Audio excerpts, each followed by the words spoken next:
एकलव्य की गुरु भक्ति।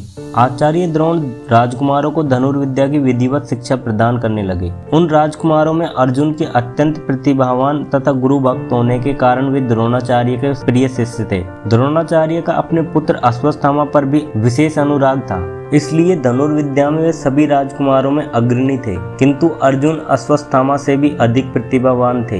एक रात्रि को गुरु के आश्रम में जब सभी शिष्य भोजन कर रहे थे, तभी हवा के झोंके से दीपक बुझ गया। अर्जुन ने देखा कि अंधकार हो जाने पर भी भोजन के कौर को हाथ मुंह तक ले जाता है।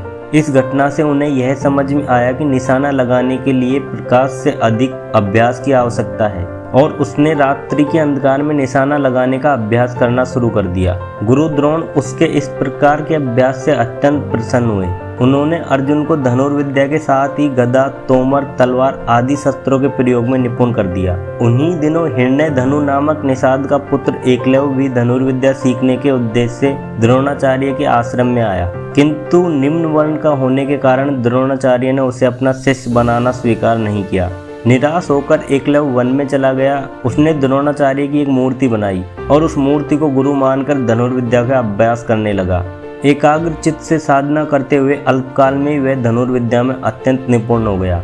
एक दिन सारे राजकुमार गुरु द्रोण के साथ आखेट के लिए उसी वन में गए, जहाँ पर एकलव्य आश्रम बनाकर धनुर्विद्या का अभ्यास कर रहा था। राजकुमारों का कुत्ता भटककर एकलव्य के आश्रम में जा पहुंचा। एकलव्य को देखकर वह भौंकने लगा। इससे क्रोधित होकर एकलव्य ने उस कुत्ते के मुंह को बाणों से भर दिया।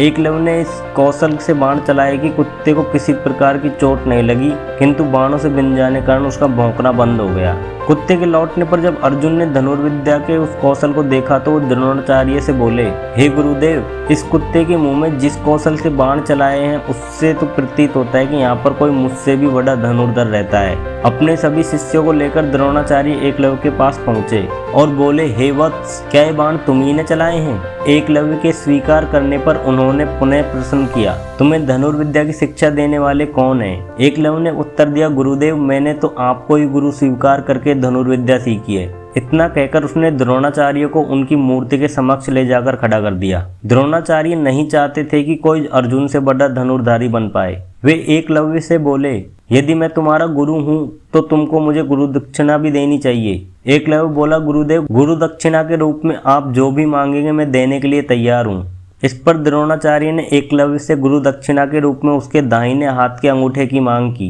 एकलव्य ने खुशी खुशी अपना अंगूठा दे दिया। इस प्रकार एकलव्य अपने हाथ से धनुष चलाने में असमर्थ हो गया और अपने पैरों से धनुष चलाने का अभ्यास करना शुरू कर दिया। इस प्रकार अर्जुन सबसे बड़े धनुर्धारी बन पाए।